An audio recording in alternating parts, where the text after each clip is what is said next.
Welcome to Business Innovators Radio, featuring industry influencers and trendsetters sharing proven strategies to help you build a better life right now.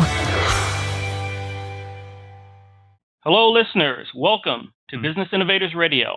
This is your host, Constant Taylor. Today, we have a very special guest on our show, and they're going to share some very exciting information with us. So, if you're looking to increase your personal and professional effectiveness, then you've come to the right place. Our special guest today is Ken Banks. Ken has been speaking professionally for almost 20 years.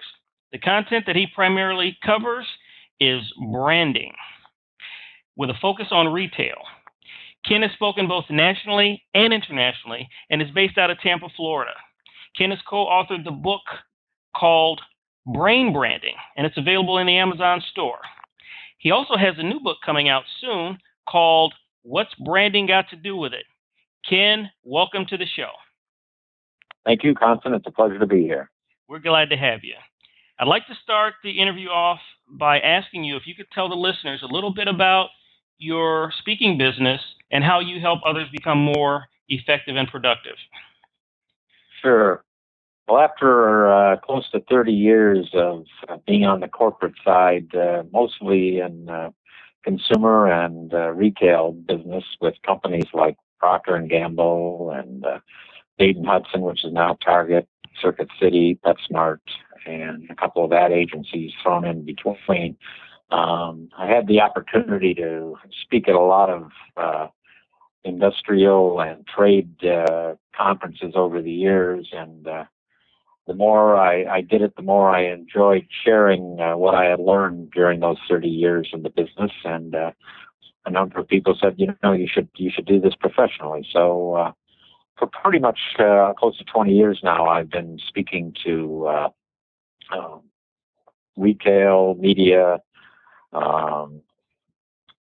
companies that are looking to improve their brand, and talking to them primarily about how to take and develop an effective brand strategy. And what I've tried to do more than anything is to clarify, truly what a brand really is. There's a lot of companies that talk about branding, but when they do, they're thinking about mostly the execution of it, whether it's a new logo, a new name, a new design, a new format for their stores, new packaging, whatever. And those are really the executions of it. But what I try to dwell on is that, the brand is really the relationship that a product or service has with its customers and prospective customers, and what value they place on it and how they differentiate themselves from all of the other brands that are out there that are in essence offering many of the same features, and oftentimes get confused with some of the other brands out there. So the idea is to simplify it and clarify it, but get down to the real fact that it is a relationship that is between the company and the product and the consumer who wants to spend their money to buy it. And without that relationship, you really have no brand. Now, does customer service, do you get involved with that aspect of it, improving customer service to improve the brand, or is it just on the front-end marketing? No, absolutely. As a matter of fact, I have a 5-step branding process that, I've developed over the years, mostly by just working with a lot of smart people and learning from some of the best companies out there. And the last step that I always close my presentations and my writings and articles with is the step to live up to the brand every day, which, especially in the retail or the food service or any place where you have a one-on-one contact with the customer, I always say that's the customer service is really where the brand either comes alive or whether it dies, because you can do all the great branding and marketing that you can afford to spend, and do some really outstanding advertising and all that. But if you let it slip once the customer has made that decision to come into your store or to even go online and get on a chat room or call your 800 number, whatever it happens to be, if you're not giving them excellent customer service to make that brand as trustworthy and as good as you say it's going to be, the rest of it is really academic. If anything, it really creates a disappointment. And, creating a brand is really making a promise to the consumer that you're going to be able to solve a need or help them with something that they really want. And if you don't do that, then basically you've disappointed them. So absolutely, you're absolutely right. Customer service is an important part of the branding process.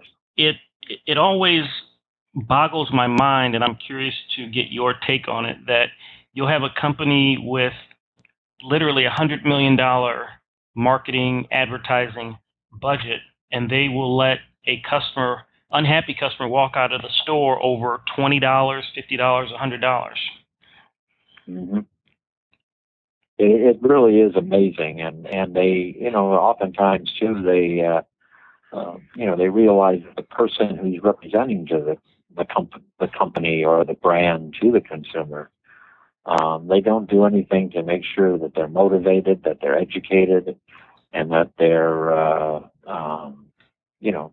really like what they're doing. They like the company. Mm-hmm. The strongest retail brands, for example, are the ones that also have the strongest employee morale, the strongest employee loyalty, because that's where as they say, that's the moment of truth, is when they get together. And so many companies forget that. I often talk about the fact that before we ever spend a dime in media, going to the customer out there to talk about the brand, we should make sure that we spend as much time and energy getting our own people that are going to represent that brand as educated and as motivated as we want to get the customer.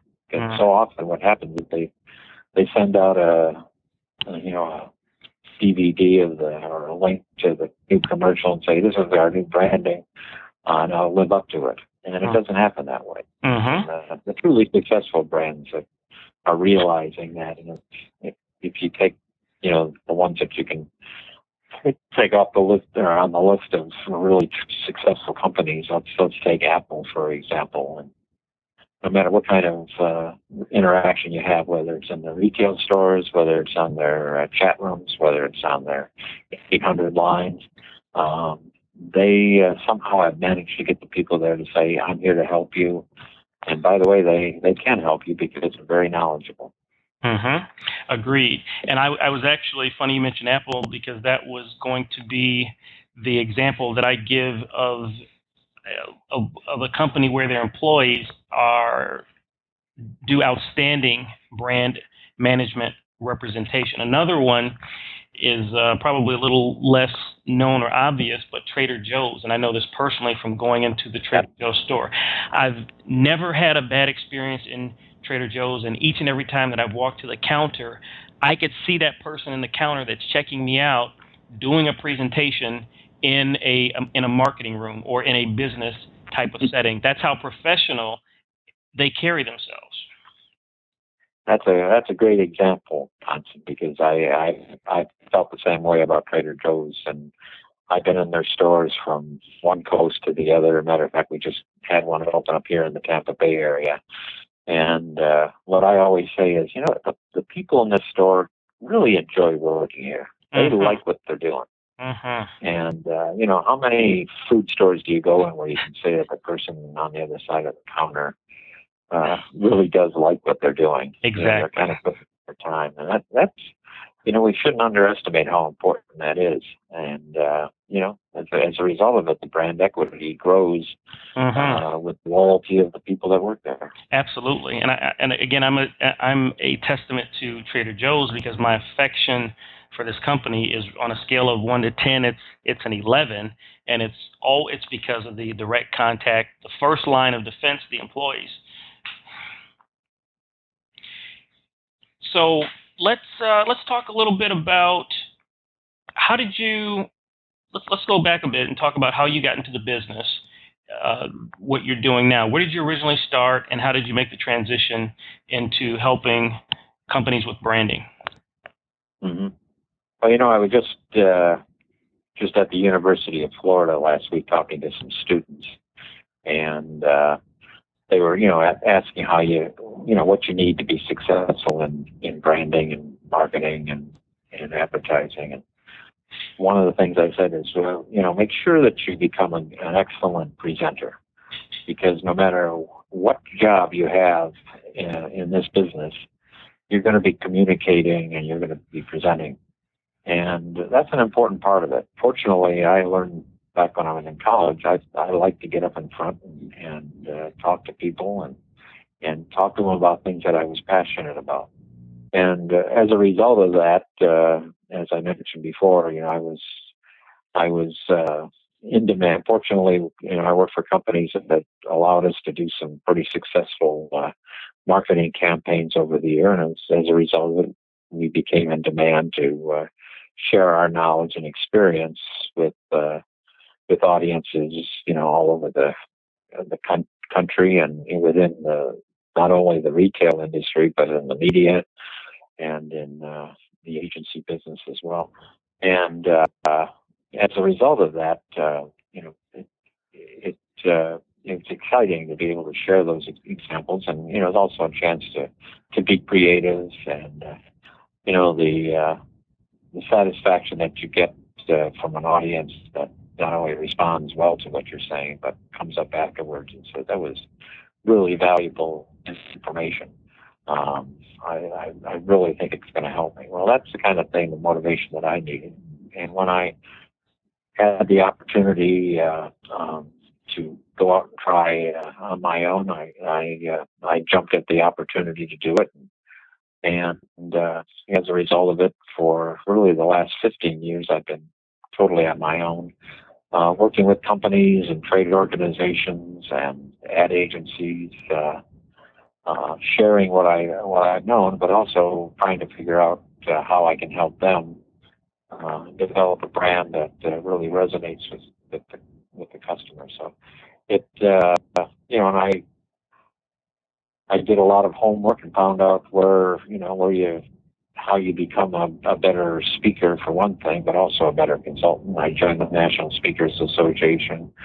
I got active in the boards of the National Retail Federation and the Advertising Federation locally, as well as the American Marketing Association, and learned from other people. There are no secrets out there. It's just a matter of getting to know a lot of people and sharing ideas. One of the things I also did was develop a strong network of my peers. So, as I said, I write a monthly blog on the topic, and the model for that was basically the telephone calls that I would make on an almost daily basis to my counterparts in the industry, when we would just share, our ideas on happenings and news, and did you see what so and so did? What do you think about this new concept, etc. And we'd share ideas. Basically, I took that as my model to start writing articles for trade publications, and then eventually my blog, and then that all ended up starting to become seminars, both individually as well as with other consultants. And it grew from that, and all with the motivation to share the knowledge that I gained. Now we've got a little over a minute left. I'd love case studies and real life examples. Can you give us a quick case study of an organization who either had lost its brand identity, needed to be developed or refined, and you were actually able to help them do that? Well, I could use a good example. As I mentioned, I worked with PetSmart for a couple of years when they were making the transition from a big box, price-oriented store to a chain that provided, they wanted to really develop a brand, as the owner and founder of the company said, brand that people loved. And what we discovered is that the reason people really shopped there was not because of price and big tall racks. They did it because obviously the company loved pets as much as these people loved their own pets, and they thought of their pets as family members. So we developed together a strategy that said, the theme line was where pets are family. It went from store design to the services offered to expanding the veterinarian services and there's grooming and all that, to make it a one-stop shop for caring for a family member. In the same way that you would take your kids there, you also take your pet there. And as a result of it, the company is now the dominating retailer in that category of pet specialty. But it was not based on price. It was based on providing services and, more importantly, providing an attitude that we understand why you love your pets, and we're going to do everything to make that bond even greater. Excellent. Now, if the listeners would like to learn more about what you do, your products, your service offerings, branding, how can they get in contact with you or your organization? Well, the easiest thing is, everything's on the web these days. My website is very simple. It's www.kenbanks.com. It's my name, Ken Banks, one word. And by going there, you not only can view my current as well as my past blogs, which gives you an article about what I've written, but also more information than you want about myself, as well as my presentation topics and, of course, a list of all the people that I've worked with and organizations that I've spoken to and presentation topics as well. And so it's kind of a one place to go. And it also has a mobile site as well. So if you want to do it on your iPhone, you can get it as easily as picking up your phone and just putting in kenbanks.com. Well, excellent. Ken, thank you so much for coming on the show and sharing that very valuable information with our listeners. We appreciate you coming and we appreciate having you. Good. I hope to hear from many of them, and if I can help them, I will really enjoy that. Thanks again, Constance. Thank you. Thanks for listening to Business Innovators Radio. To hear all episodes featuring leading industry influencers and trendsetters, visit us online at businessinnovatorsradio.com today.